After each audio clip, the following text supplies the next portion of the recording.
This is Amateur Logic, episode 214, for February 13th, 2026. Amateur Logic is brought to you by ICOM. Whether the bands are calm, crowded, or somewhere in between, when the gear stays out of your way and the contacts keep coming, you know you're in good company. Choose ICOM.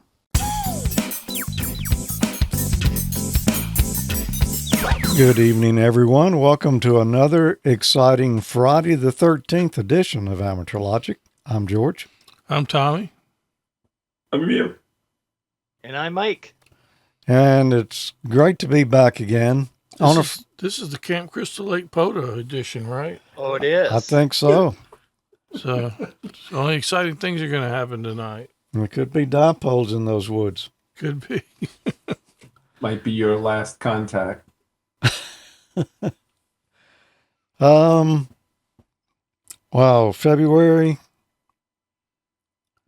about the middle of it. The weather's just been back and forth here. Can't make up its mind.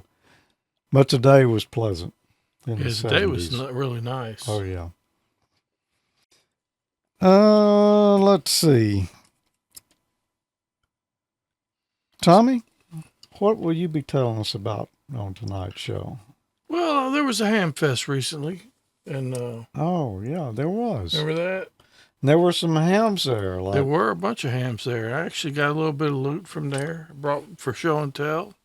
Okay. And anyway, basically that's about all I've been up to since last week. I think email probably brought some loot too. Oh no. What's you talking about? The only thing I bought was, or did you buy the bottle of water for me? I don't remember now.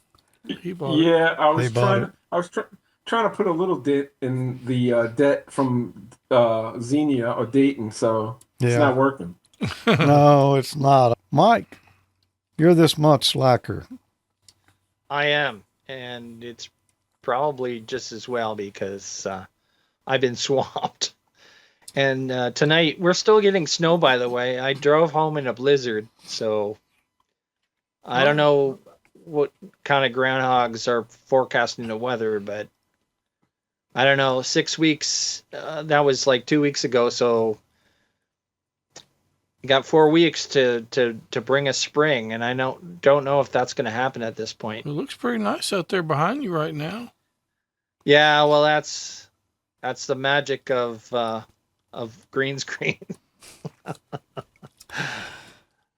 Email.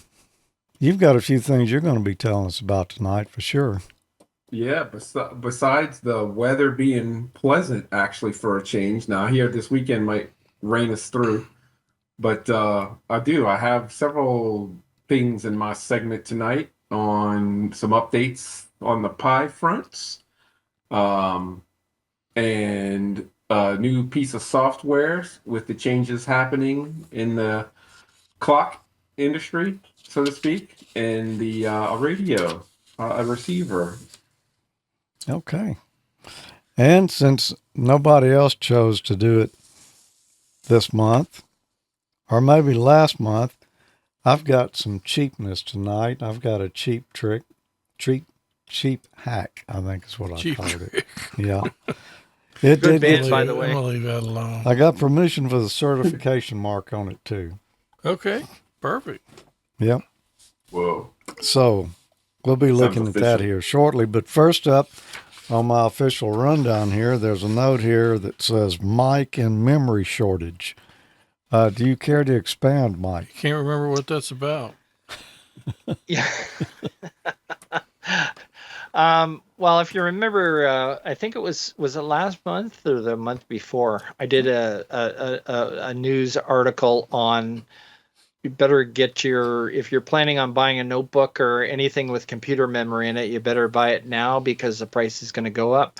Well, I found an article this week which goes into more detail about why the price of memory has gone up. Like, I remember years ago when I was working for Radio Shack, fab factories would mysteriously burn up overnight, and of course that would send the price of RAM chips skyrocketing.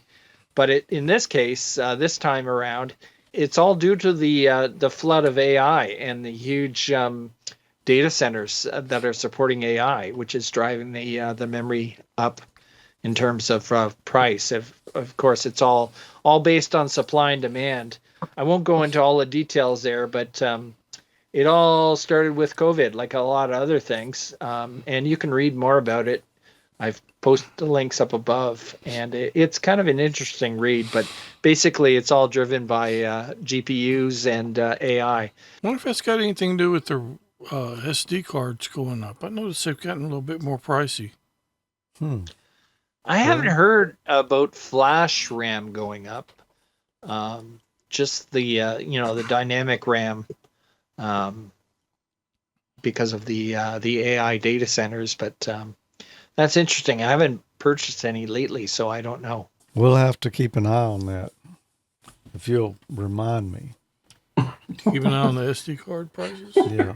You're not going to remember. Yeah, with the memory shortage. Well, I can tell you the best gotcha. time to buy SD cards is Black Friday or Cyber Monday.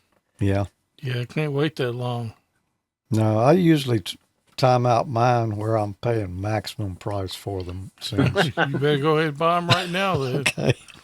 Yeah, I usually stockpile them in the fall there around, Yeah. like I said, Black Friday or Cyber Monday. Amazon Prime Day is usually pretty good, too.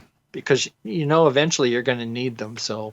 Let's take a look at this. I would say we need to set it up, but since it is a setup.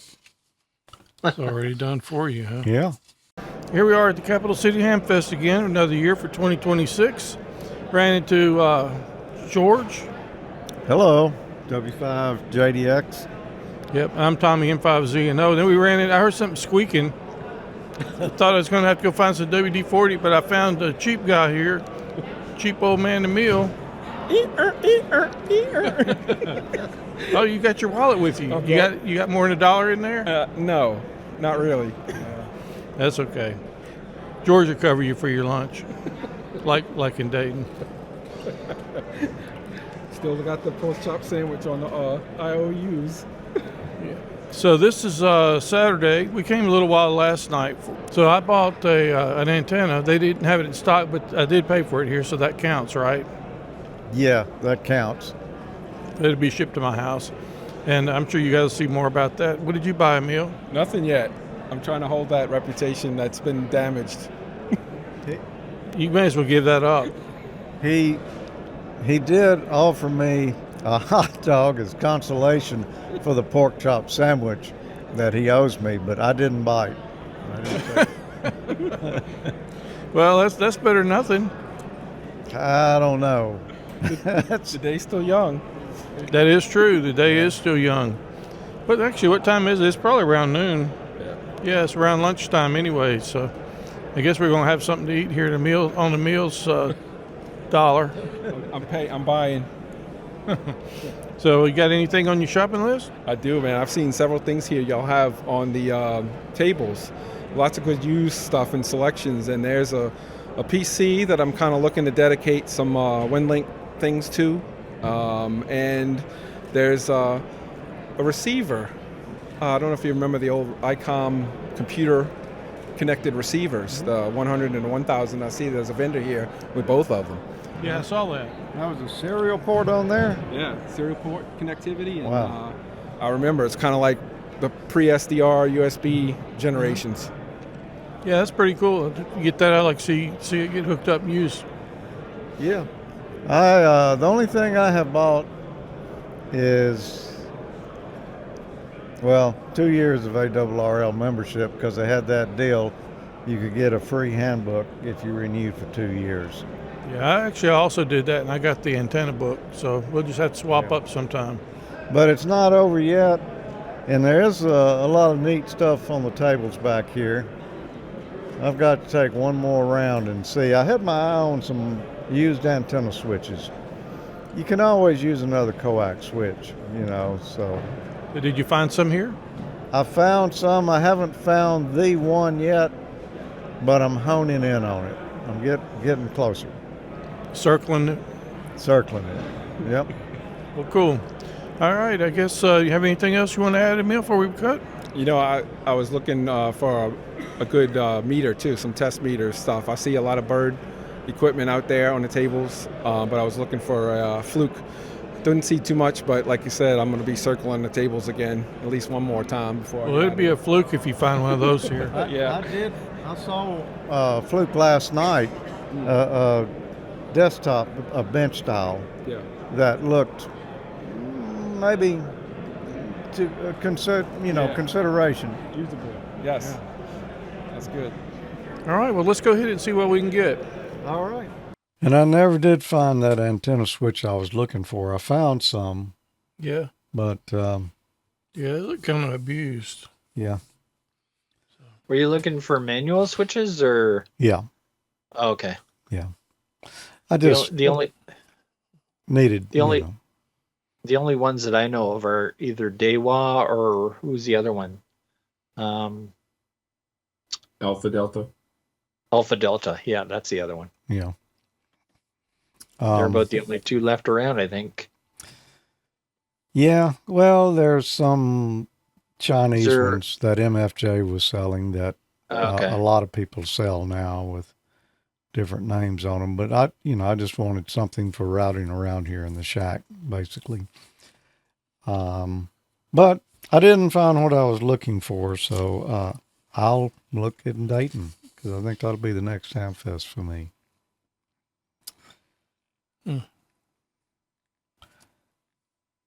Tommy, did you have a news item that I did. You wanted to present tonight? I did, and I still do.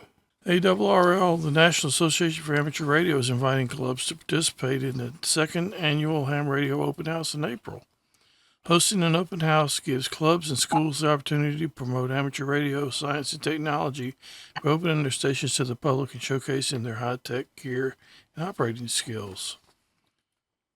Okay. It's centered around World Amateur Radio Day on Saturday, April the 18th, but clubs may schedule open house at any time during the month. So, anyway, that's pretty cool. Yeah, I have not read that yet, so I need to go back. Yeah, so anyway, there'll be a link in the show notes for it if you want to check it out. It's encouraged to use things like POTA and things like that. And where might someone find those show notes? AmateurLogic.TV /wiki. Okay. The usual suspect location. Okay. I will go there and then I'll read it and see. Okay. Because I have not read that yet. But sounds interesting. And we do have a club. We do have a club. Email? I'm sorry, man. You want some Tylenol? Yeah. Hey. Put your cheap hat on and let's watch this. Back when I got my first ham ticket in 1991, there were not a lot of different choices for what type of connectors we might use with our rigs. This is the one that I chose back then. These are often used for trailer connections on your vehicle, one thing or another, but there were some hams using them, and that's what I chose because they had good heavy gauge wire on them, good enough to use with a 50-watt rig. I used these exclusively for quite a while, and eventually I heard of the Anderson power pole, and a lot of people were using them and recommending them. I had never used them before, so I thought I would give them a try, and I kind of like them. They're pretty good connectors. You have to assemble them yourself. You can buy cables that already have them on there, and that's a good option. If you want to put them together yourself, you get the shells and the little pins that go inside there. You want to make sure that you've got the right ones to fit the gauge of wire that you're going to use. These particular ones right here are rated for 40 amps. I couldn't tell you exactly what size of wire they take right off. I just have to try a piece and see. But these are the ones I use most of the time. You've got the little shells, and you've got the little pins here that you stick your wire in the hole in the end here, and then you crimp the wire down. Now, that's where you could run into problems right there. I've seen these sold before as Anderson power pole crimpers. These are not. You could get them to work. I did manage to put on some connectors using these. They weren't great. I also tried some of these that I had. These are just regular old crimpers. I couldn't find any that had the right die size in them to really fit this, so that didn't work out too good either. And then I finally just broke down and spent the extra money and bought a set of real crimpers for this job. You can see they've got the correct die sizes, even got the sizes mentioned here, 15, 20, or 45 amp connectors.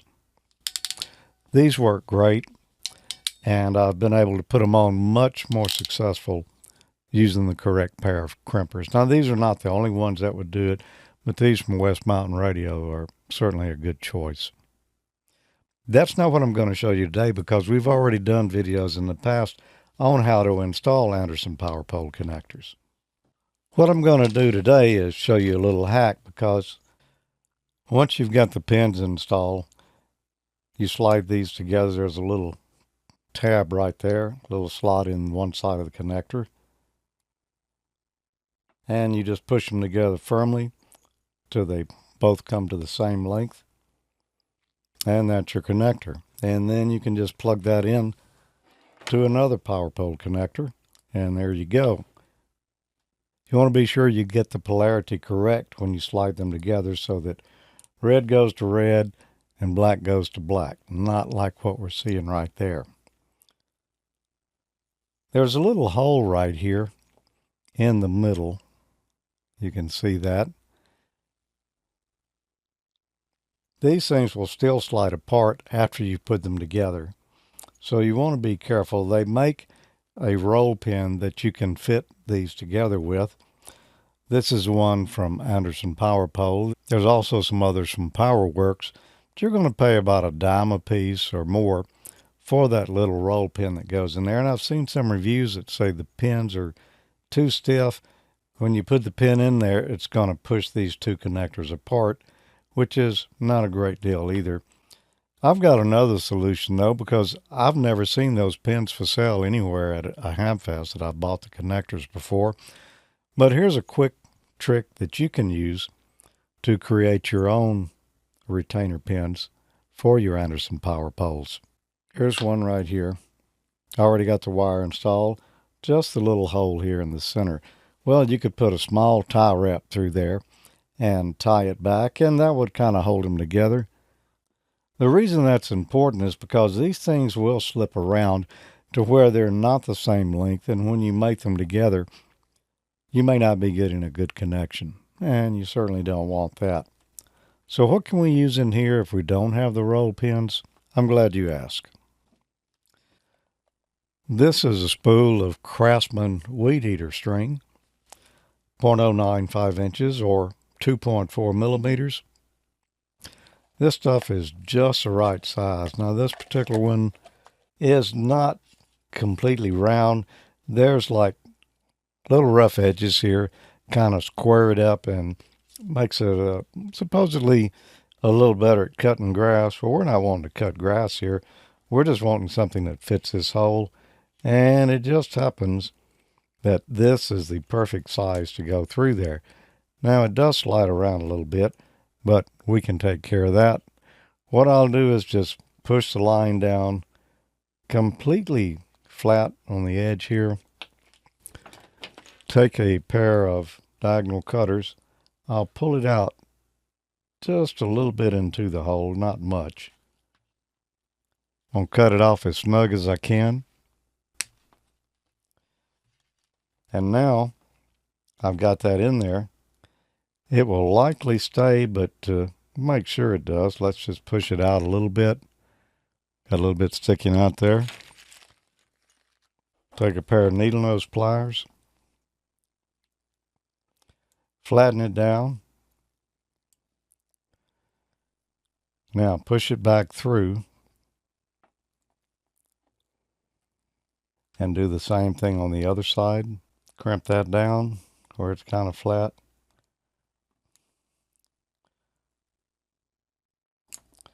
Push it back through, and now that's not likely to come out.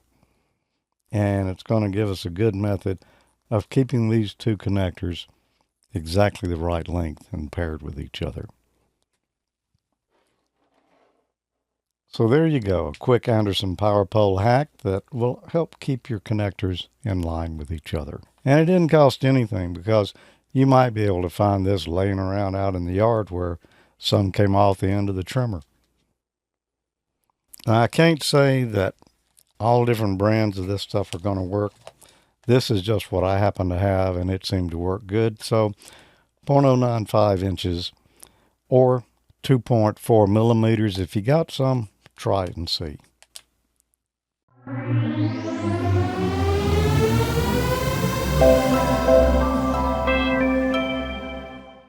Well, that's pretty interesting.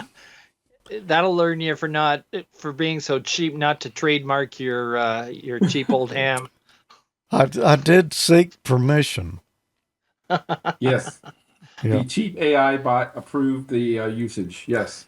I mean, he was wanting to charge me an owed pork chop sandwich for that usage, but I explained to him that that didn't cost anything, and as a matter of fact, I had to pick up the trash. But actually, I did buy the string. But I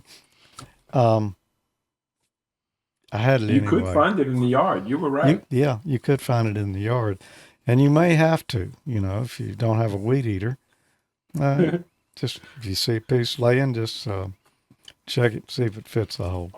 Or distract your neighbor while he's weed whacking his lawn. Yeah. But those, have y'all ever seen the little roll pins for sale that go in No, those? I've never seen them for sale. Yes, but like they had them at the Jackson Hamfest, but they were part of that kit. You had to buy the whole PowerWorks with the crimper, with the everything in it. So they always sell it in those little plastic cases. Wouldn't a place like Harbor Freight have those? I don't think I so. don't know. Anyway, I got weed eater string. I don't need any. Those roll pins would be used probably for like trailer bearings, I would think. There's a lot of different sizes of them. I don't know. You can buy them for like a dime a piece if you buy a pack of 25, but that's a dime email. Exactly. Yeah. I mean, it's pretty expensive when you got some roll of weed eater string. Yeah. Yeah. That's interesting. I never really thought about using weed eater string. It's a good idea. I want to say somebody sent me an email or told me that a number of years ago, and I just never tried it, and it just happened to remember. Because I have had trouble with those things, getting out of line a little bit. And I'm a little nervous about the power poles. I wouldn't use them for a lot of years because, you got metal contact on one side and then the back side's plastic. And if that gets hot, that's going to be a bad connection. I've had that happen on my 5100. You have? Yeah, it burned a set of them up. It melted the power pole, the red and the black. Email, I rest my case.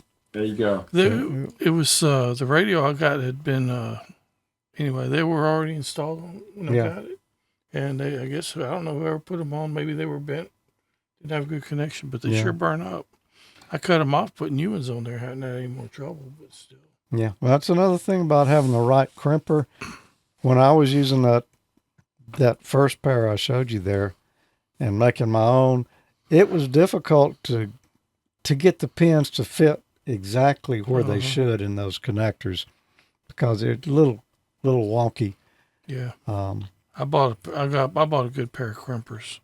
Yeah. They were pricey, but I actually bought the cheap pair first. After I got tired of grunting and vein popping out on my forehead trying to crimp them. So I went ahead and just broke down and bought the others. No, we wouldn't want to have any hernias trying to. Well, it could happen. Yeah. I haven't adopted to Anderson power poles yet. I'm a holdout on those. Well, I was a holdout for years. I'm not a huge fan of them, honestly. I like those XT60s. Yeah, they're nice. Use. Yeah. I still use 5-way binding posts because I don't need to solder. I don't need to crimp them. I just strip the wire, shove it in the hole, and tighten whatever, the ferrule or the nut, the plastic nut. Yep. So We I don't know, to each their own, I guess. We saw a number of friends at the Hamfest this year. Yeah. Of course, Email was there, and it was good to see you again now that you are a Mississippi ham. You know, you can write that off on your taxes. Oh, nice. No, I don't know about that. Actually, don't you have to actually have income to pay taxes? Not always, no. We saw another friend, though, that, we actually visited with him a day or so before the Hamfest and shot some footage that you have not seen yet. Not what we're about to watch, but it's always good to visit with your pals at the Hamfest, isn't it, Tom? Oh, yeah, it is. All right, well, here we are at the Capital City Hamfest again, or still. Ran into old friend Ray. How you doing, Ray? I'm doing well. How about you guys? We're hanging in there. That's George hadn't really bought too much yet. The cheap old man Emil's over there out behind the camera. And, to keep with his name, his moniker, his reputation, he hadn't bought anything either. I'm the exact same way. So I haven't bought anything either. You haven't? Well, I did. I bought an antenna from a chat radio guy. And then I renewed my ARRL membership I mentioned earlier to these guys. But anyway, it's been a fun Hamfest. It's starting to clear out a little bit. Yeah, it is. And I just finished spending an hour in the ARRL seminar. So I'm glad to hear that you renewed. Dave, come here, Dave. We got to get David Norris in here. Hello, good evening. Just had a very successful ARRL forum. We had a guest from West Gulf Division come and talk to us about our legislative agenda going on, and Ray had some good discussion going on within the meeting today. Yeah, it's kind of hard for me to keep my mouth shut. Did I even raise my hand, or did I just blurt it out? No, you just blurted it out like you always do. So. But Tommy just said he renewed his ARRL membership. That's good, Tommy. We appreciate that. Everybody else should do that. Well, George did too. George did too. George, we appreciate you doing that. And it's very important that we keep our ARRL membership going. The league is doing things for amateur radio in Washington, D.C., which we just discussed a while ago. So let's get everybody involved. Please join the league. It's all we have. We do advocate for amateur radio. And I can't say that I've renewed because I got a lifetime membership a few years back. So you and me both. I've got a lifetime membership, and it always renews. Thank you. And how long have you been a member? Oh gosh, going back till 1978. There may have been a gap in there somewhere, 77, 78. That's been a bit. I'm coming up on 50 years. And how old were you? I was about 14, 15 when that happened. Okay, so what does the ARRL have that would intrigue a 14-year-old? There's an association. You've got friends, you've got lifetime relationships that you build, and there's a lot of good things going on at the league that Mr. Steve Goodgame's doing with his education program, and we're getting youth involved. We've got several efforts put forth for the youth with our college initiatives and with our school initiatives. So, it's a good place to go. It's a good hobby. It's a lifetime learning experience, and it gives you a leg up in STEM. Believe me, if you're going to be an engineer or go into the sciences, there's not a better place to learn the basics than amateur radio. It gives you the practical aspects of it. Well, if it wasn't for amateur radio, I wouldn't be an engineer today. Now, when you think about it, poli-sci is a course studies, but you guys have got your own thing. What is it, ham-sci? Ham-sci, yes indeed. That's something new that we've got going on, and I think it's going to bear some very good fruit.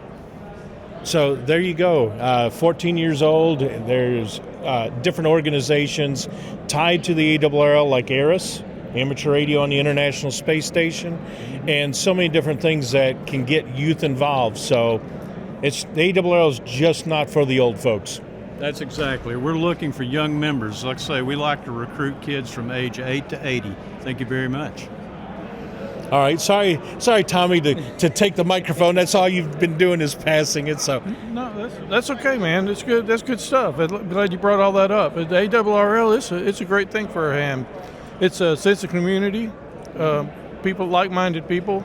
There's a lot of good things going on too, like you mentioned, and there's also some help resources for hams that run into trouble. Some Marine type resources and things like that. We have volunteer councils. We got volunteer consulting engineers. So there's a lot of aspects that go with membership. There's benefits out there. There's insurance for your equipment and for your club. We'd check it out, please. Join the league. Yeah, I would encourage that. And I know I've talked to hams that come up to me at shows and talk about, well, my radio might have got a lightning strike. What do you recommend? Well, if you don't have it, go get the ARRL insurance. That way your equipment would get replaced. That's right. But it's too late after the lightning strike. Get it before it happens. Don't rely on your homeowner's insurance alone. It may cover it. Then again, it may not. Yeah, it's kind of iffy these days, isn't it? Everybody's looking for a loophole to get out of paying for something. You know what? I almost feel like Nick Saban. You could be Deion Sanders, and where's that little duck that quacks? Don't rely. There he is right there. Don't rely on your regular insurance. That's right. You don't want to have that gap. That's right. And I can tell you horror stories about hams that have had strikes, didn't have the league insurance, they only got paid $500 for that $6,000 radio that they may have lost. Wow. So anyway, go check out the ARRL. That's sounds like a good thing. Get the microphone away from me. We'll go and do different things. So anyway, we saw you yesterday. Did a little video on a new updated radio. Yeah, the V3500B. I call it the blackout. The beautiful color display on it. Yeah, it's a good-looking display. It's a nice radio. I wasn't actually familiar with that radio before, but it looks like a nice one. It's got its niche for the people that just operate 2-meter only. So, a lot of 2-meter only operators out there because that's all they've got in their area. Right. Yeah, and that's what I started out with, a 2-meter, just plain old 2-meter radio. Rural America really doesn't do a whole lot with 440. 2-meter has a lot better coverage than 440 in the rural areas anyway. Oh, yeah. But in a city, the 440 has a lot more wiggle power. Yeah. Right. So, anyway, I guess it's good to see you. We're going to see you again. You going to bring another radio down soon? That is my goal, yeah, especially after forgetting the one that I wanted to come down and shoot. So, yeah, I was looking forward to that one. We had to get the crime scene tape out so we can tie you up when you get that one down here. There you go. Probably after the the Orlando Hamfest. Okay. Oh, cool. It's good to see you. Great to be here. Yeah, it's good to see you, Dave. Thanks for being here. Good to see George behind the camera. George behind the camera. There you go. There he is. All right. Thanks, Ray. Very good. Thanks, guys. What are you doing over there, Emil?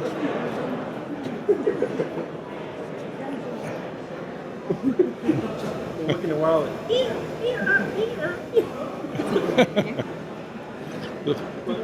Wait, I got proof. You got evidence? Yep. It says it right there in blue and gray. I mean, it's in writing. Yeah. I gotta say something about the ARRL. I almost can credit them for me getting my CW or Morse code portion of when I wrote my exam, because I used to listen to they used to broadcast the code tests or the code sequences over the air, and I used to listen on a receiver and copy CW. Yeah, they still on? Oh, yep. Good. Yeah, it's a pretty good organization. They're about the only ones around that kind of fight for the ham rights here in this country. So try to support them when I can. Yep. Email. George. I've got a letter here from you that I haven't read this one either, so I will have to look in the show notes after the show to find out where I can read this as well. But interesting information here. I'm sure you should be able to explain the whole thing to us in a nutshell.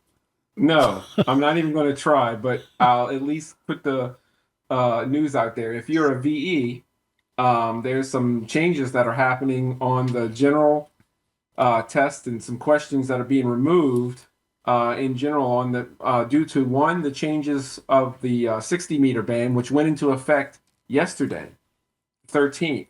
So I'm sure people have been reading because I'll see the chats and the forums and the discussions and the arguments about what it actually means. So there is a link right there you can go to go find out. Even the ARRL system says this is confusing, but okay, here's the details. But I figured it was particularly relevant to Ham College so that I don't know how far you all, Dean Martin and Professor Thomas, away from the general class. I know you're still in the tech, I think. But when you get there, there's some changes. So heads up. Yeah, I did read that far into it, and I saw that it was talking about the general and the extra exam and not the technician. So we skirted by that one, didn't we? Yeah, for now. Yeah, that 60 meter allocations are is not as straightforward as it once was. No. And some of the rigs, like I remember having the 897D at one time, and they had channels assigned because that's how it was. It was channelization rather than the VFO, just spinning the knob through it. But now we can do that in certain spots, and there are some things left over. The power levels have changed. It is a change for sure. Yeah. Good band, though. It used to be years ago when we first got it, and I could hear people talking on it quite often. Now I never hear anything there but data if I even go to that band. But yep, lots of data. Mm-hmm. We're going to be back in just a moment because we've got more left to go yet. So don't go away. Stick around. Any ham radio conversation and ICOM is bound to come up. The reason is straightforward: solid receivers, clear audio, and a layout that feels natural the second you start operating. These radios are made for real on the air time, whether the bands are calm, crowded, or somewhere in between. When the gear stays out of your way and the contacts keep coming, you know you're in good company. Choose ICOM. Remote ready, contest capable, and built for serious signal, step into the future of amateur radio with ICOM's powerhouse trio. The IC7760 HF 50 MHz digital transceiver, the IC-PW2 1kW HF 50 MHz linear amplifier, and the all-new RC7760 remote controller. Designed to work in perfect harmony, this system offers full remote operation, high output performance, and seamless integration across the bands.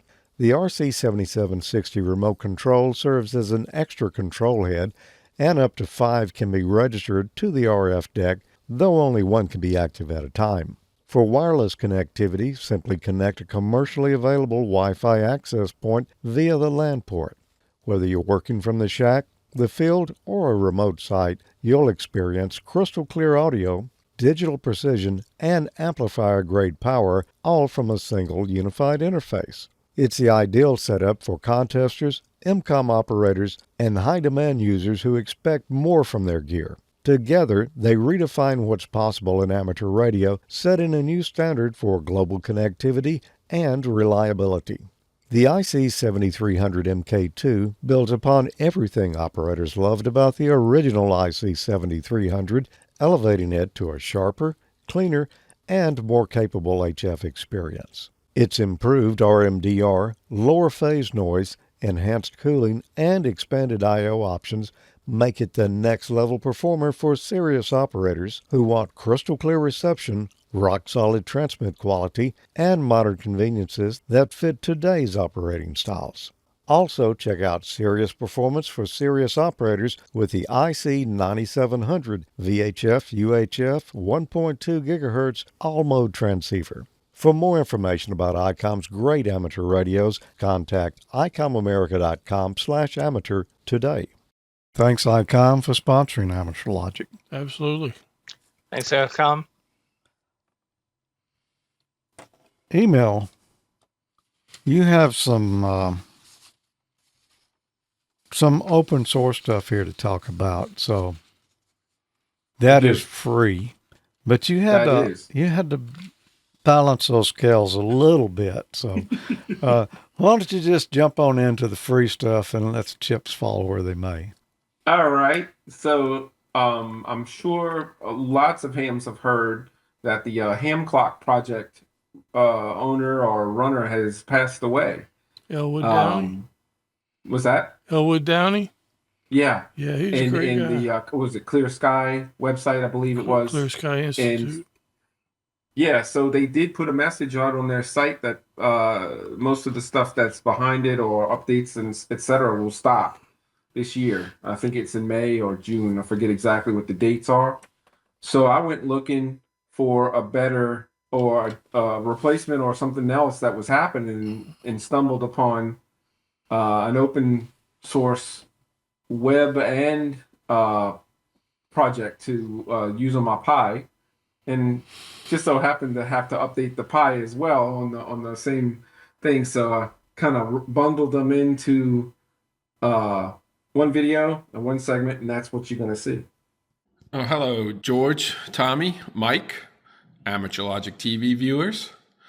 In this episode, I'm going to revisit and tell you about some updates I've employed here on the Raspberry Pi 5.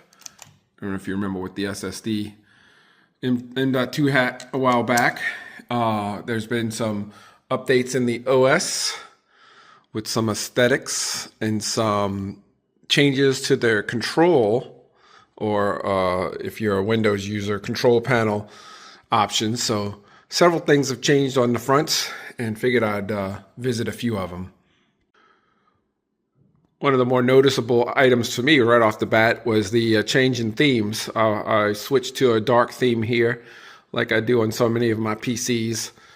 And that is one of the major changes they've made in Trixie, where the themes, the look, there's some 4K items for the pictures and the backgrounds. They've upped the resolution on some of their normal stuff we're all used to seeing on the Pis. And there's also a control center, which I thought was very interesting. So there's a new control panel, if you're familiar with Windows type app, that allows you to change all of the settings on the system in one spot rather than having a few different icons to go through. And so everything's kind of right here for you for all these settings now on the look and feel and displays, etc.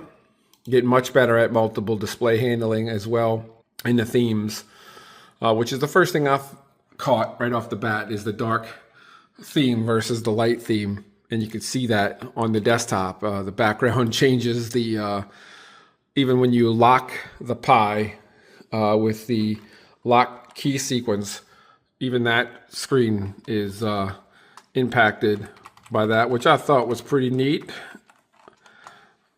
Getting that going in there. There you go. So the look and feel right off the bat. Of course, they've always had these little CPU temperature and GPU percentages available there. If you didn't know that, if you go mess with the bar, the start bar, or the, if you want, whatever you want to call it. So you could always get a good, that gives me a good idea of what's happening on the, especially when the fans kick up there. When the fans kick up, you'll kind of want to know what's going on. You can go and open up one of those and see tasks and things. So, but the look and feel of it. They've also made some changes to Bookshelf, the actual application that loads the Pi official magazines and what have you. So that's a pretty neat thing, because you can go back and get all of these past issues, the current issues, and books. There's books in there too with their reader. So they made some changes to this reader on the help, or Bookshelf as they call it. So I'm gonna have to go play with that some more, but it is a difference along with Control Center. And of course, to get it, you just, I just pull down a new image. One of the different things I did this time was actually use their network boot. You load it through the BIOS off the internet, and then it runs it from there, basically. That's the first time I did that on these, and it worked flawlessly. From what I saw, there was no issues, even with the hardware that's in there. Of course, it's one of their cards, right? The Pi Hat, the M.2 Hat Plus. So it's supported by them. So of course, it's probably a part of all of the images out there, but it did work flawlessly. Now, moving away from the Pi a little bit, I'm sure some of you have heard the news that the HamClock project will be shutting down one of their servers that they use to distribute the system and updates, etc., because the owner passed away, or the project leader. So I'm sure there'll probably be things out there to try to revive or keep that project going. However, one of the first things I found in searching was a site with the project OpenHamClock, OpenHamClock.com, and that is a very impressive, in this case, web-based client. I just popped it into full screen mode here, but you can also run it local as well. If you get it from GitHub and put it on, it's running very nicely on the Pi 5 8 gig server here, or computer. But there's some really neat things about this interface. Again, this is a web client. I did not install anything. I set up my settings, told it what I wanted to see on the maps.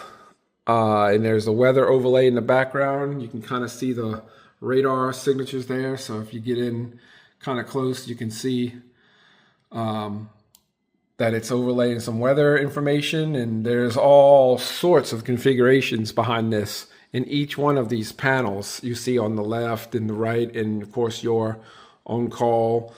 So I thought that was worth a look, and sure enough, I like the information that's on it. You can turn on and off layers and things that you don't want, and it's also got the dark mode versus regular or other layers.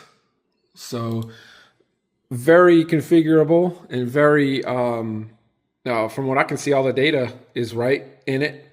I'm going to have to go do me some PSK reporter stuff to push some whisper hits out, because I think you can show just where you're being heard. It'll do it automatically for you. So it's all kind of stuff in here. I'm going to be playing with it some more, no doubt, and probably stick this out into the shack to see if it can't supplement my station that's coming together out there. So neat stuff. Check that out. Something else on the radar on this side is a little AM/FM shortwave and internet radio receiver I picked up from a chat radio vendor at the Jackson Hamfest in Mississippi,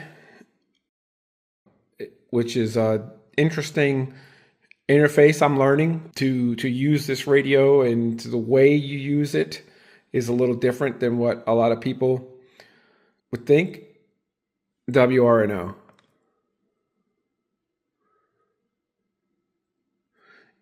It is integrated with internet radio index that they have online, and it's voice activated. It's integrated with AI, in fact, ChatGPT, so that their index can search, and it recognizes English pretty well. I'm not going to lie.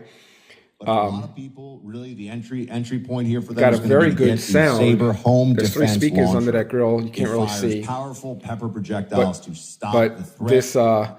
This local radio station here, I found it right off the bat just by using that function. You can find things by language or by the type of service it is, just on the way you press and hold these buttons. You can also search those indexes via voice, because their index, like I said, is integrated. You can also add sites of your own if you want online, but there's already like 44,000 in it. I haven't had to add yet, which is a good sign. And so far, this has been running for about a week on the one charge for battery. I think it's got an 18550 back there as a battery.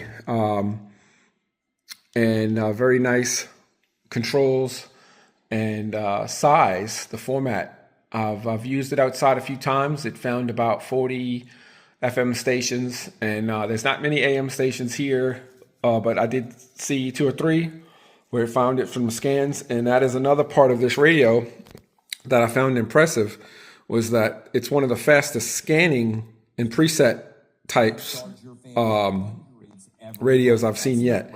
But the sound is phenomenal on both the internet and FM bands, which you can change bandwidths on the AM side too in shortwave between 1 kilohertz and about 6 kilohertz, I believe, to open and close for the noise. So far so good, and I'll keep using that one, see what other surprises. They update the firmware pretty regularly here.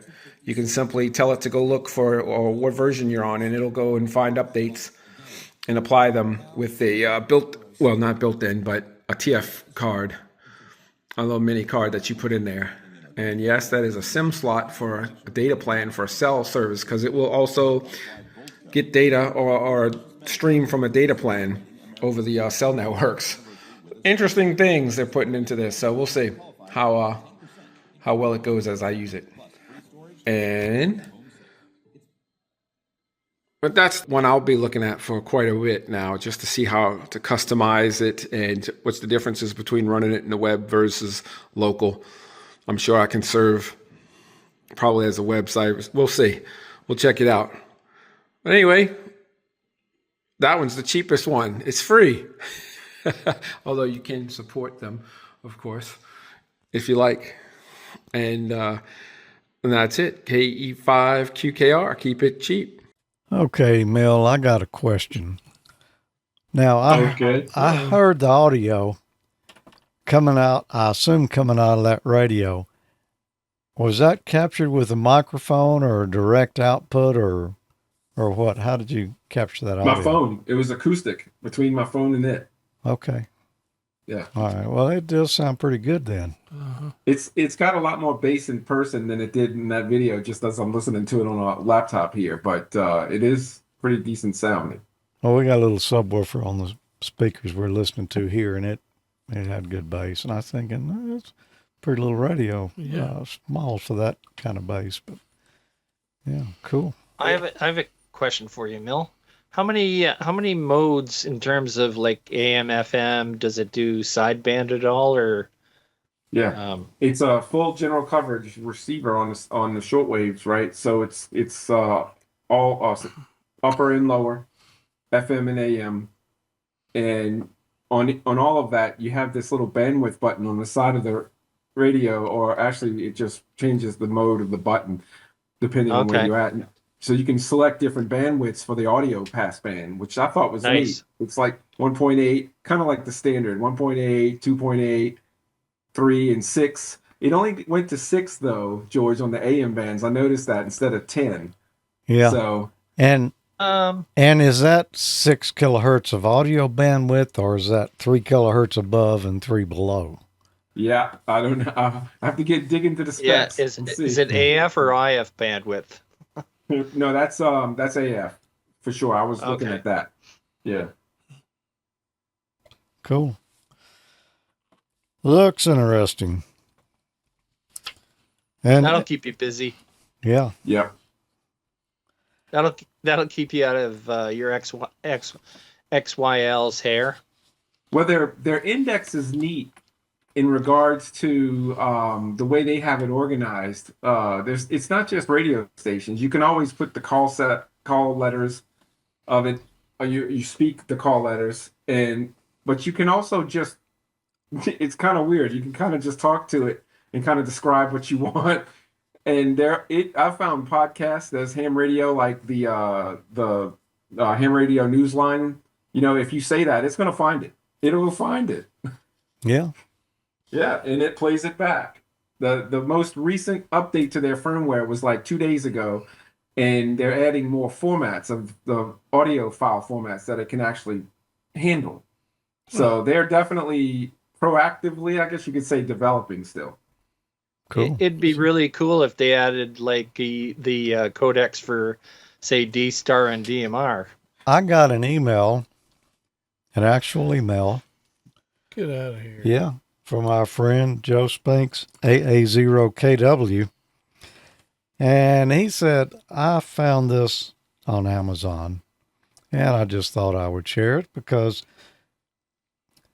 we all need these, and if you don't, you're not building enough stuff. From Amazon, they've got the little double-sided PC boards, with the holes already punched in it.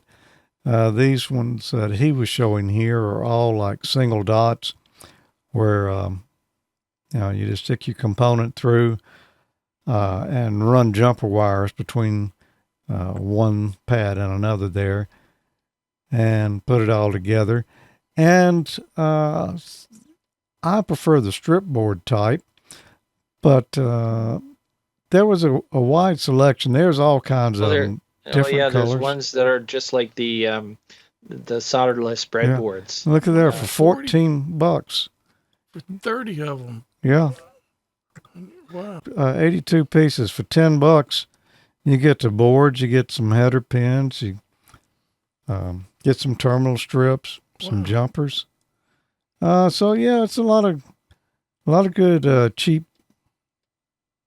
building stuff there. But these are the ones that I like the best. These are called strip boards because instead of just single holes, they've got little strips where, several things can be connected together. And I don't know, that's just the kind I like the best. But they've got those too, and cheap. And like this one right here, that mimics your experimenter board. Where you plug your components in. Mm-hmm. You could just take it directly off of that and solder it onto a board here. So the stuff's cheap, and it's good to see a source for that stuff now that Radio Shack's gone. Yeah. And I actually got some of that stuff from the Radio Shack takeaway loop and they closed down. Me too.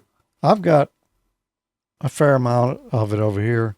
I don't have one of those big giant kits, but I got enough to last a while. But I want to encourage you, build you some stuff. Yeah, make stuff. Why not? Somebody needs to do it. It's a fun way to learn something, and you get some satisfaction out of it when you put something together and it doesn't smoke and it actually works. I seem to remember a particular a repeater is on fire episode using breadboards. Yes. Now that was still on the experimenter board where you just plug the components in. I have transferred that over to one of those solder type ones. And that particular project is still on an experimenter board over there. I have not decommissioned it. I just bought more experimenter boards because I didn't want to take it apart. You didn't want to undo it. But that's not the permanent way you want to leave your projects. You need to transfer them to something with some real solder, like you mean it. Yeah, I used to like those ones from Radio Shack. Sometimes they would come with those boards, but they were made to fit inside a plastic enclosure. Yeah. And they were kind of neat for that. And Radio Shack would sell the little notepads that had the layout of the boards. Oh yeah, I forgot about those. Draw your components on it. First. Tommy, good old Radio Shack. The Hamfest did eventually end. It did, barely. It did finally end. Is there any evidence of that? There is. Got it all documented right here. Well, the Hamfest is winding down. I did all the damage I'm going to do to the bank account today. I haven't bought anything else since the last time I mentioned it. Still got my book and I got my antenna, but I haven't really bought anything else. How about you? No, and the Hamfest is not the only thing running down. I am too.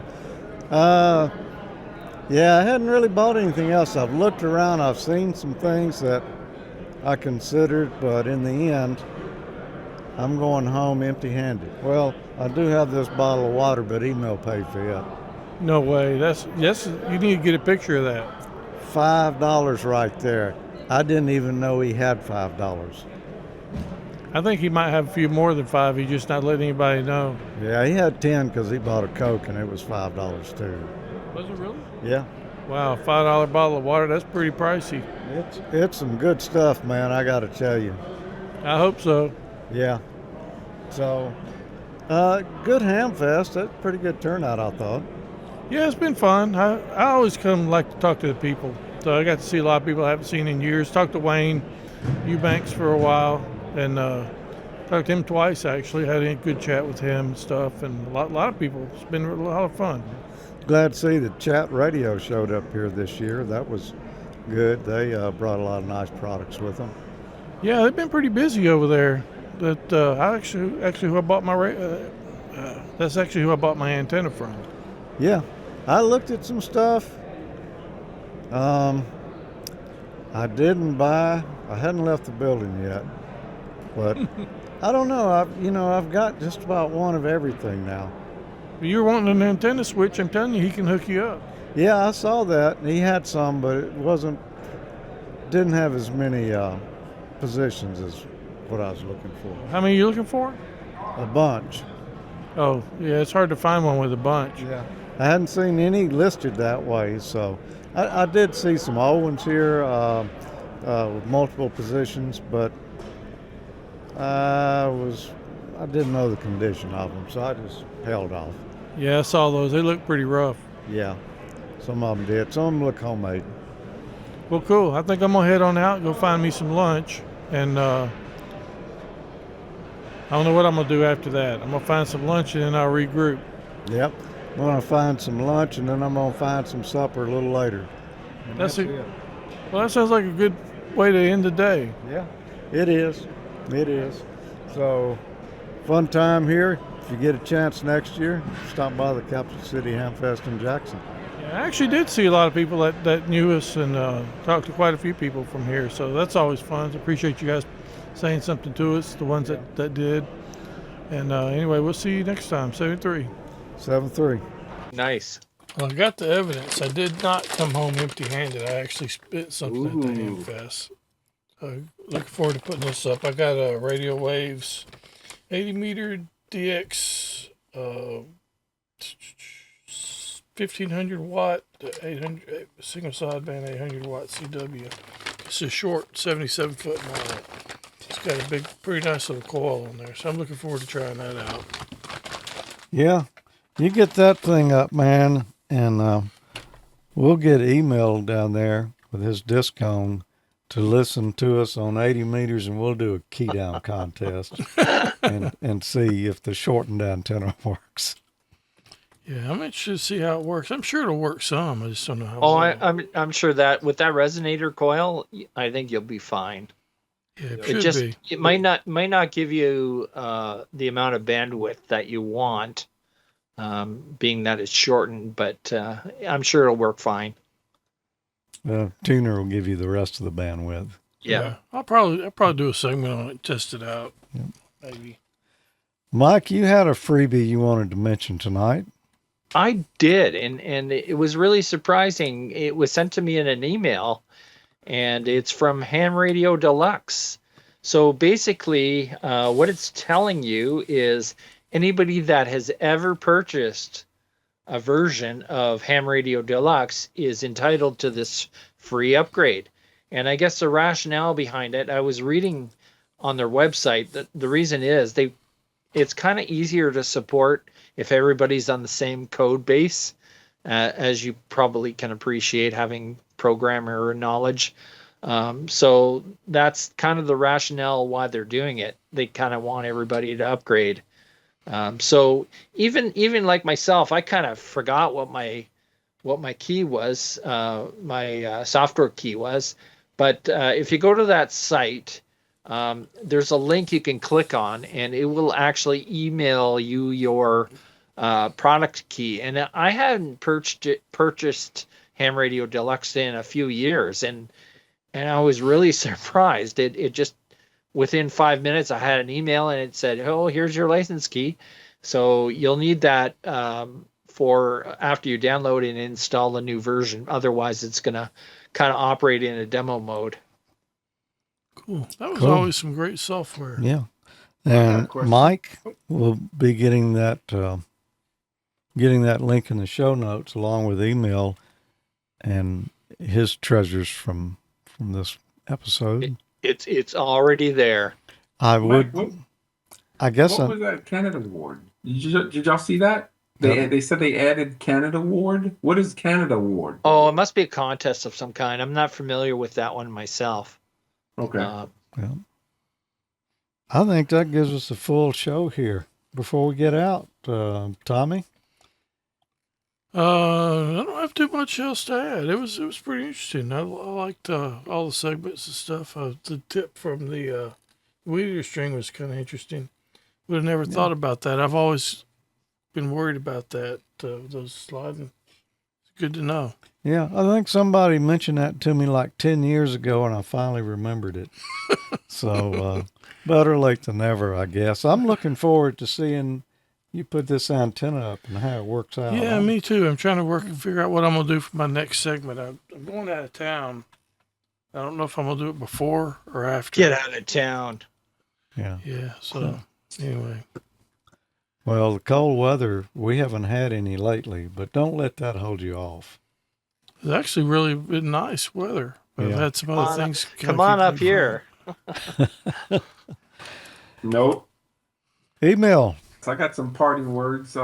George, I'm going to be enjoying this weather. It seems to be getting milder once we make it past the rains. And I guess I'll say happy Mardi Gras to everybody out there. Fat Tuesday. That's right. You got until Tuesday to get the heathen out. We've had the worst time finding king cakes. Like a coworker used to tell me, you got to let her rip. I think. I think they're good ones. They're looking for king cakes, Mike. Yeah. Yeah, we don't have king cakes up here. Uh-oh. We just have shroves. They come in shroves. I'm just afraid it'll take 2 weeks to get there again. You'll have petrified king cake. Well, Mike, any final thoughts from the lake there? Well, the only thing, I was feeling a little left out when everyone was talking about going to the Capital Hamfest. So I actually placed an order for a new 40 meter to 10 meter coil, and I'm going to give HF Mobile a try. Oh, nice. Cool. So I hope to do a segment on that. Is there any wolves in that river? I haven't checked to see if there's any wolves in the coil itself. That looks awfully familiar. Yep. Yeah, it's kind of the short version of. Well, let me turn it around the other way. It's kind of a short version of the one you have, email. Yeah. But if you wanted to work 80, you could just stick another one on top of it, I guess. Yeah, actually, I thought about that. I mean, the thing is, it's kind of getting hard to find CB antennas, and I found one source over here for 102-inch whip, because those are kind of the things you don't want to be sending in the mail because they're so bloody long. Yeah.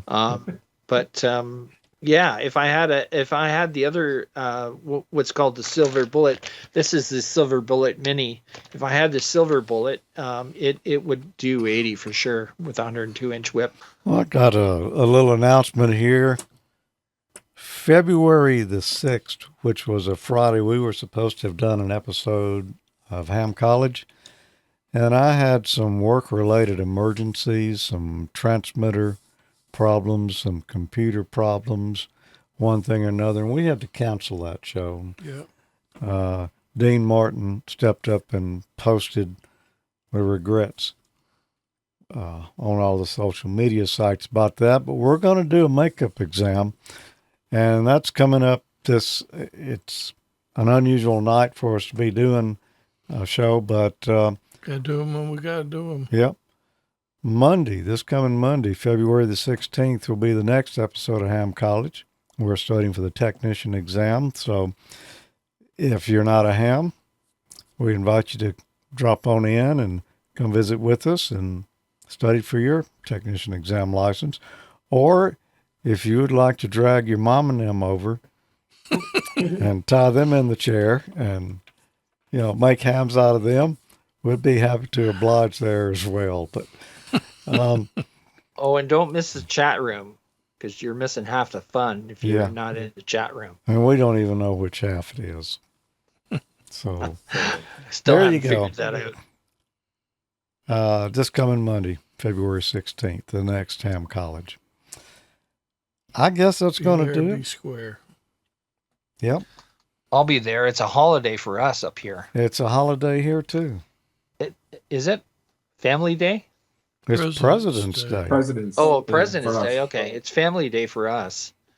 I guess there was enough complaints that we didn't have a statutory holiday in February when everybody's holed up in their house because it's wintertime. Well, so that they works. added Family Day. Yep. Mhm.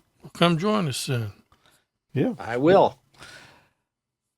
7-3, everybody. 7-3, everybody. Good night. 7-3. 3.